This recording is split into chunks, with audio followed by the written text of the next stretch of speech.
দাদা জ্বরের ওষুধ আছে? আছে। কত করে পোয়া? পোয়া? ওষুধ কয় পোয়া কেনে? কেনে তো না, ওটা তো জানো। তাহলে জানো মানুষ কেজিত নেয়, কিন্তু মোর বাড়ির যে মোর একলারে জ্বর, মোকে এক পোয়া হলে হবে।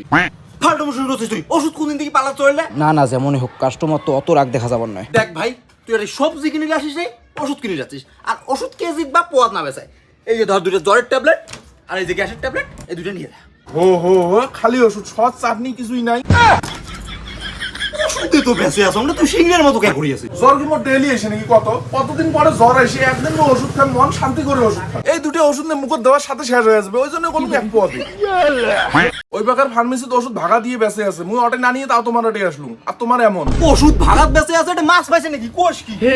हे प्रभु हे हरि राम कृष्ण। এ 50 ভাগা 50 নিয়ে যাও, একদম সস্তা। জ্বর হয়েছে, সর্দি হয়েছে, নাকি হয়েছে হাগা, আমার ওষুধ নিয়ে যাও মাত্র 50 টাকা ভাগা। 50 মাত্র 50। দাদা ওষুধ ঠিক আছে তো? একদম টাটকা মাল, খায়া আলাদা টেস্ট পাবেন। একদিন নিজে খায়া দেখো, ডেইলি খাবার চাবেন। একটা মালও বাসিয়ে নেই, সব টাটকা একদম। ঠিক আছে, এক ভাগা দাও।